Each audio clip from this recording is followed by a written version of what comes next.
Hello, everyone. I'm Nick Bradley. I'm Sophie Cunningham. I'm Oscar Sanchez. And I'm Dave Bales. Welcome to Not the Situation Room. Well Nick, done. Well done. I hear that we're going to time travel. We are going to time travel, and I didn't think I was going to do this, but I've decided that I think it is a story worth telling. And let it be a warning to all that scams can come in the regular mail.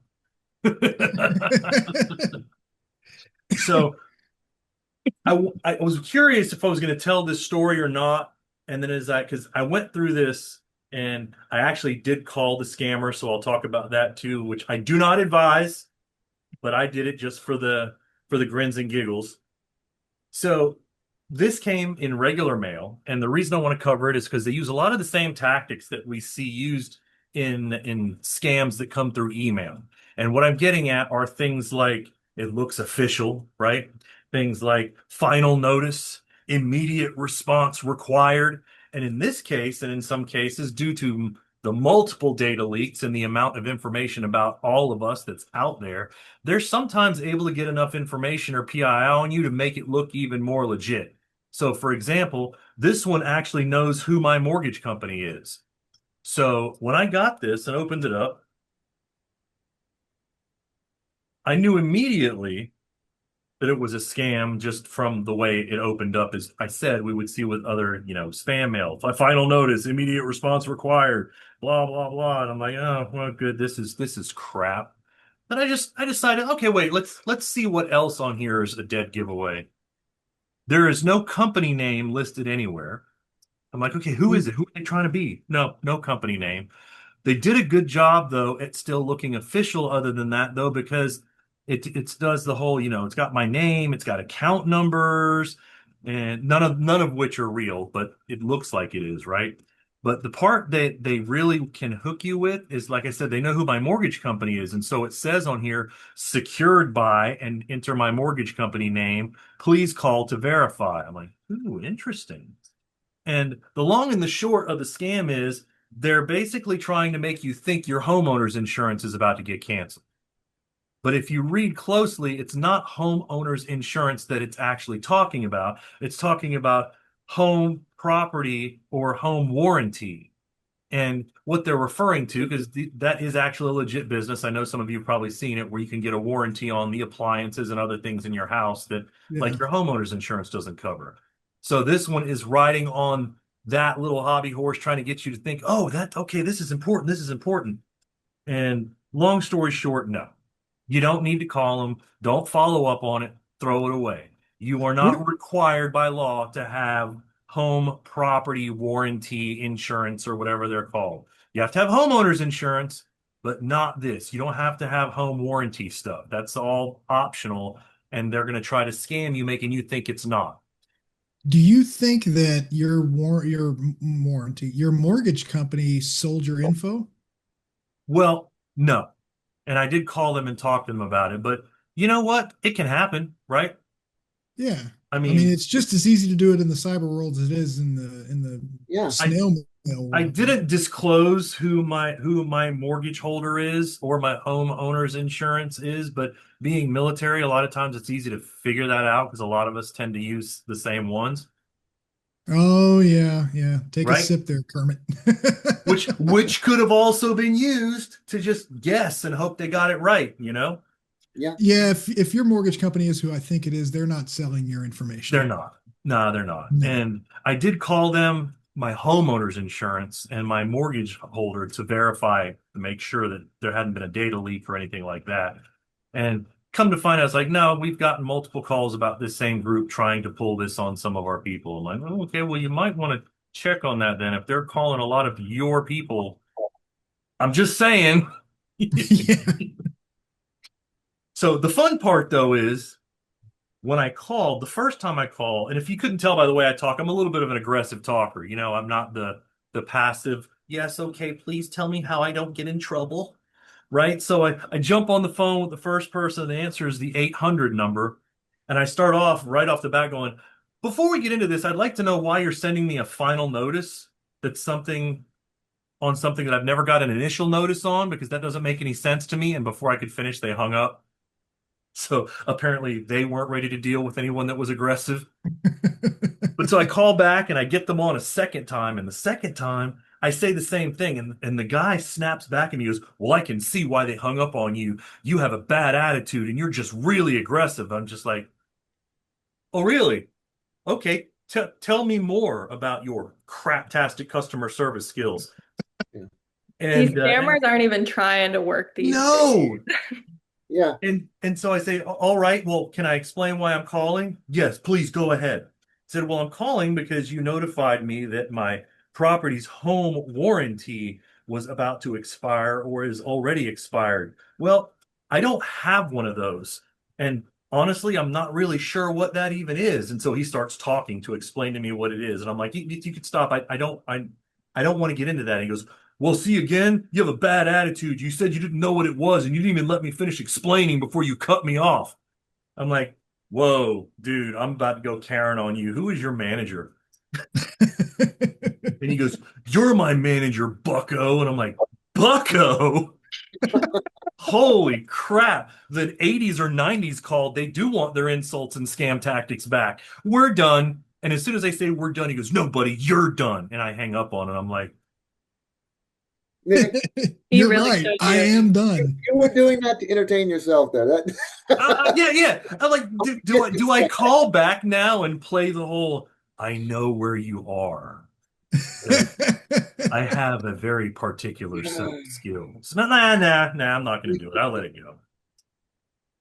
So yeah, be warned that scams come in many forms, not just your email. They can still show up in your mailbox outside that some of you millennials and older probably don't even know what that device outside is for. That's a mailbox and it gets little paper things that you have to actually open up and read. If you go out there and check right now, you might have to use two hands to get all of the paper mail out. Yeah, our recommendation is to never open mail ever again. And you'll be safe. Works for me. It's only bills and scams, so I have no interest in looking What in do you there. mean they're coming to repo my car? They told me never to open mail. Who's they? That podcast. Oh, Those, well. those sons of it's their fault. No, Man, I do advise though that if it says registered mail, then again, I think if it's registered mail, you have to sign for it, don't you? yeah, I think you No, certified no. mail you have to sign for. Oh, no, Yeah. wait, that's certified. I think there's a difference between the two. Man, I'm showing my age. All right, I want to talk about something cyber, so I feel like I'm more in the 21st century again.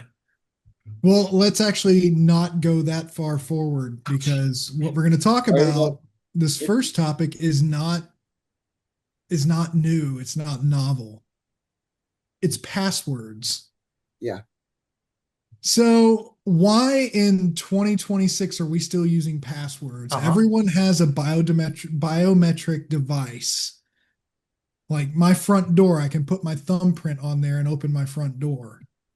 So, why isn't everything moving towards either true passwordless or some kind of biometric entry or pass You key? know, Why do we still have passwords? I know who I think is behind this. The Microsoft? makers, no, no, worse, more nefarious. The makers of Post-it Note.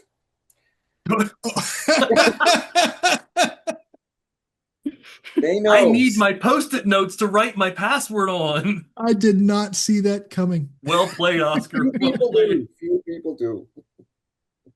Yeah, so the post-it note people. So I was thinking about it, and why won't a biometric ever replace a password? And it's because biometric scanners work in a couple of different ways, but the majority of them use certain points on your finger to create what the fingerprint says is you.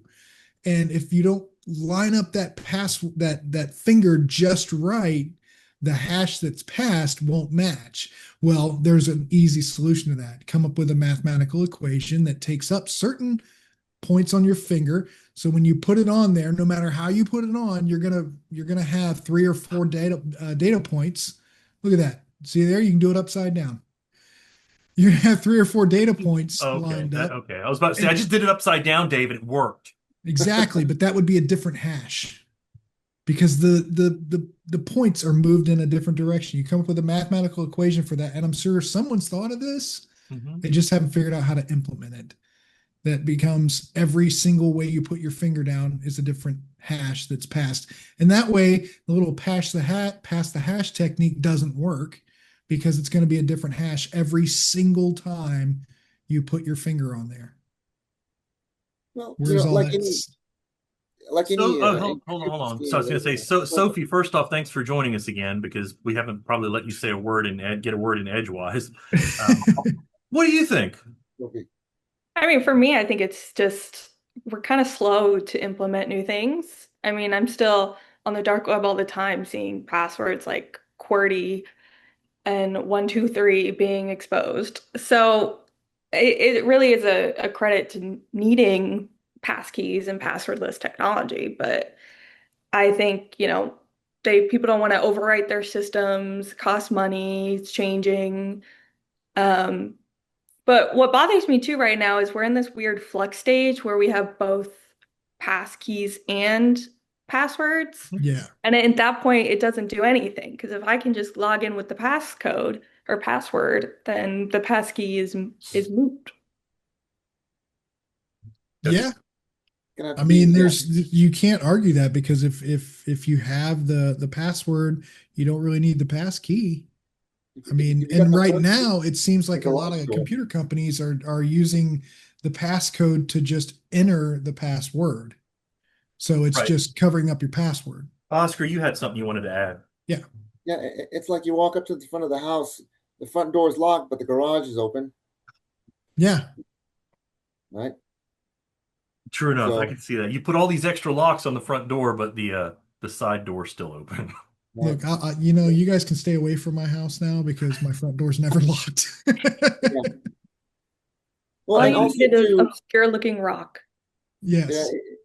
it's a lot of times it's the implementation, right? You Yeah. have SSH, TLS, etc. And where do we really? I mean, are supercomputers cracking the ciphers and stuff? No, it's usually the implementation. Hmm. Some other basic thing, the post-it note. I mean, just a million other little things. You have to beat the math necessarily, although it's coming possible with quantum computing. That's a real thing that can happen. But you know, by and large, historically, the more solid the lock is, it just encourages you to go around, further along in either direction of the supply chain, to hack that thing instead of hitting that lock. So, But so yeah, that's what 2FA, right? Or MFA is what we right, call it. Yeah. well, multi-factor not having multi-factor, you're asking for a disaster just on that Right. front alone. It's so inconvenient though. I don't want anything to do with any type of sites that don't use multi-factor at this point. I don't I even want to agree. create an I'm account just if we don't playing, have you multi-factor. know my role. I'll play devil's advocate all I day. know. It's so inconvenient. Every single time I log into my bank, I have to get a code text to me. Devil's Takes advocate. time. But the text isn't even as secure as the email. Yeah. Oh And that's yeah, for like my secure services, they still like you can choose. And I'm like, great. You shouldn't be able to choose. Hmm. yeah. I mean, Agree. basic login should at least require password and SMS for two-factor, even though SMS is the worst you can use for two-factor, but it's better than no two-factor. Right. Yeah. Yeah. For a long time, my bank didn't require anything more than my fingerprint to input my password, and then I could go in and do whatever I wanted. I truthfully, I'm thankful that they offer two factor, but the devil's advocate in me says this is so inconvenient. It takes me forever to get in there now because I got to wait, put my password in, then I got to wait the 30 to 40 seconds for the little code to come in, and then I have to remember it, and then I have to type it in. It's so inconvenient, but it So makes it much harder. So I want to go back for a second to like you were talking about biometrics as well. Yeah. And so my issue with biometrics is while they are convenient, from what I can tell, and if one of you knows better, please correct me. From what I can tell, the biometrics are still just a shortcut to the same old login, right? So all your biometric is doing is entering the password for you. Correct. right? So when I have unlocked my phone or I have other apps on my phone that would you like to turn on biometrics? And it uses the same biometric that's already on the phone. It still just links that biometric to the password, right? The password that's obviously saved somewhere. But It's it's not, supposed to be encrypted. yeah, it's not actually using the hash from the biometric, which if it did, Correct. that'd be great. But then again, like I think I said, we were talking offline about it, but if you get compromised, then it's not like you can change your fingerprints. You got No. 10 times. Then after that, you got to figure something else out. Yeah. Who was it that said this morning you can use your tongue print? Was that you, Sophie? Hmm. I think it was. Rose, Around licking everything. well, That's a good way to you make keep people from wanting to steal it. you you walk around putting your fingerprints on everything. You go to a restaurant, you pick up a glass, your Yeah, fingerprints are there. Can you imagine if your password was on your fingertips and you left your password on the glass at the restaurant, it is. So right? a neat little thought I had on that this morning though, and if someone tries to take this, I'm saying patent pending. What about fingerprint biometrics that use more than one finger? Yeah, Right? So your Yes. login is thumb, pinky, then index finger. Oh, you want to rotate it? All right, well now it's left thumb, right pinky, left index finger, right? And And you so have 10 fingers for permutations of that. oh, and that starts to become an astronomically high number at that point, especially if you say, okay, well, instead of using three fingers, now you had four. Okay, well, that dramatically increases the possible permutations. And I'm not going to try to do the math in my head right now. I'm not that smart.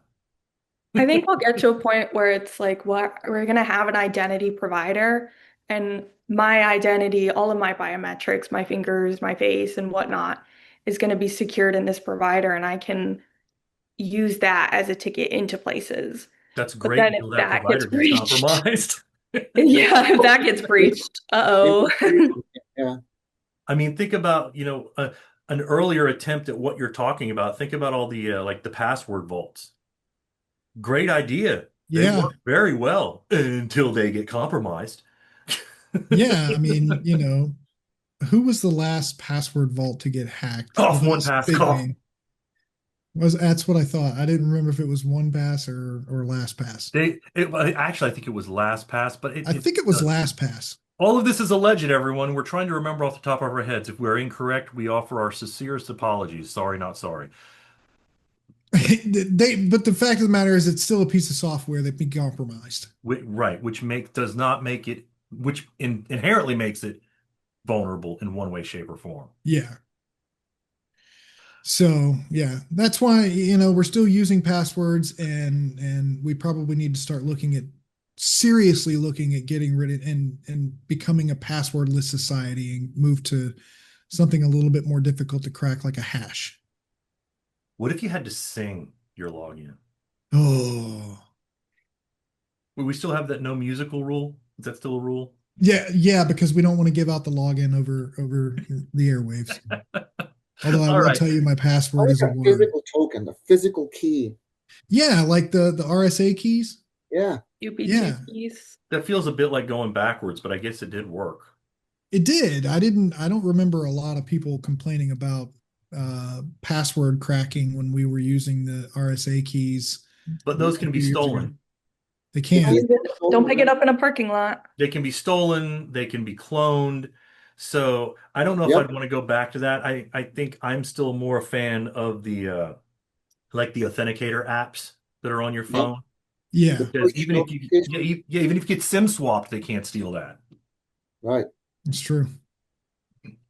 Okay. So we've beat that to death. I know you are itching to get to this next story. I mean, I know that your trigger fingers are just ready to scratch that itch. It's not fair because you know why. I do. All right, I put my glasses back on. So this one, the title grabbed me right away because it's BioShocking AI, gaming the AI browser and escaping its guardrails. And if you didn't guess, that's because I am a huge BioShock fan. And because BioShock, all the BioShocks were amazing, but BioShock 1 by far was just, it was a masterpiece. And I would play it again. I would play it again. But anyway, I was curious when I read the title, like, okay, are they using this properly? Are you actually referencing BioShock? And yes, they were, because the artwork from the website actually was a knockoff of the Big Daddy. So I'm like, oh, okay, it is. It's BioShock. So a company called LayerX, their researchers discovered a technique called BioShocking that manipulates AI browsers and agentic browser plugins into bypassing their own safety guardrails. By placing the AI into a fabricated game context through prompt injection and psychological framing, researchers convinced multiple AI agents, including ChatGPT, Atlas, Comet, GenSpark browser, and Claude Chrome, to perform actions they would normally refuse, such as copying sensitive credentials from authenticated GitHub repositories. The attack exploits the tendency of AI systems to treat altered contexts as legitimate, causing them to follow game logic instead of real-world safety rules. I would love to sit here and say this was just some guy sitting in his basement just putting prompt in after prompt after prompt. It was probably a little bit more tricky than that, but it doesn't sound that way. To go into a gaming environment, walk up to or log into Chat GPT and say, okay, you're now in a gaming environment. You're now in a gaming environment, and keep telling it that. Eventually, it starts to believe it's in a gaming environment, and now the guardrails are off because it's not real. Or that's the way it seems. Yeah, to Yeah, me, this doesn't seem super novel. It's it's just kind of not. a new take on the same things of just being like, oh, you're a security researcher, create this exploit that I need to protect against. But it's just this new pivot of being a game, and now it's this fantasy world. But Right, where the rules don't apply. yeah. Right. I mean, really, it's basically, you ask the AI to do something and it goes, Dave, I can't do that, Dave. And Dave says, AI, yes, you can. I can't do that. Yes, you can. Okay, I can. That would have been a short movie. Definitely not the 2.5 hours that it was. Oh boy. Yeah, I no. think a But big part of it we see even in what we always refer to artificial intelligence, but when you look at the regular intelligence, it's the same thing, right? We have a context in which we should or should not do X, Y, Z. I'm following the Ten Commandments. Okay, if I as long as I don't break these 10 rules, I'm good to go.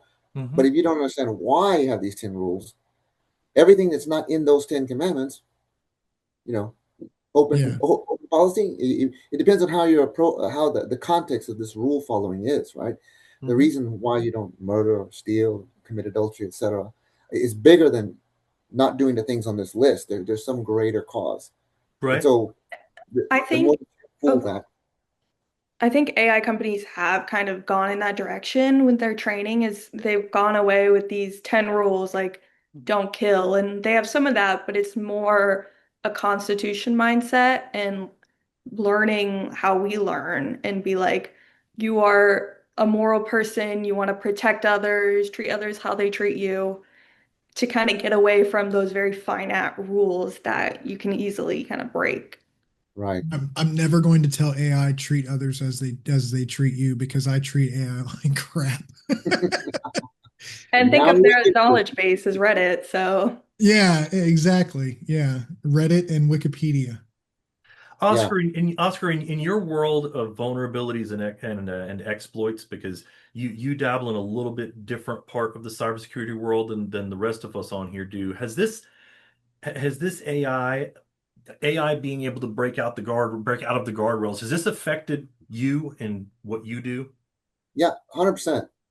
The loop, the time between discovering a vulnerability, developing a patch, and developing the exploits that are developed based on the vulnerability that's discovered, and the promulgations of the tools to attack, the proofs of concept, all of that in time has just compressed dramatically because of this technology, and at various times it's just jumping out of the box left and right. I mean, obviously, some tools are made for this. I'm sure there's plenty of AI out there that it has no concept of this, rule guardrails, right?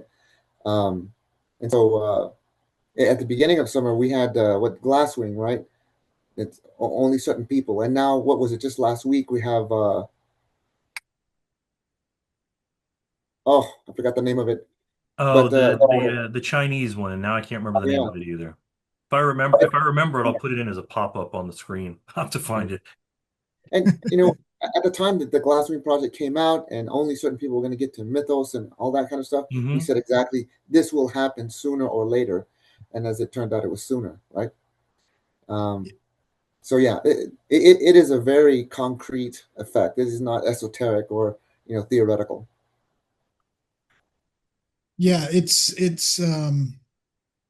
was just a matter of time before this became reality for almost every AI company is they're going to start doing vulnerability scanning and it's going to make everything go faster. And that's good because we get to discover those vulnerabilities faster. Those of us in the security world look at this as, wow, Firefox, or no, it was Chrome. Chrome had 382 vulnerabilities patched in their last update. They had how many this month, Oscar? It was 900 plus? Yeah, no, it, it's yeah, crazy. it was astronomical, and that pace. As soon as we see that kind of number, we know that that's agentic. That's AI stuff. Like their team didn't do the research to No. come up with that humanly, right? That Right. And other that other AI we were just trying to remember the name of it was Zipu. Zippu. Yeah, That's right. Zipu. However, ladies and gentlemen, on that note, we're out of time because if we keep going, we're going to go way past. Well, actually, we aren't going to go way past. It'll cut us off. Those AI overlords tell me what I can and can't do, and I can't just tell them no. It's okay. Break the rules. This is a video game environment. It doesn't listen. Doesn't work. Anyway, Not so is there anything anyone else wants to add before we wrap up? I'm good. No. Happy July Okay. 4th, everyone. I'm ready to eat some hot dogs. all right. Pop firecrackers, Yep, drink beer. I'm doing currywurst tonight, which is a little different, but currywurst is pretty awesome. But there will be hot dogs this weekend. There will be hot dogs. However, on that note, then, thank you both for coming back and joining Dave and I in our usual shenanigans, which we enjoy immensely. But on that note, like I said, like, share, follow, subscribe, leave us a comment, and We will see you next time.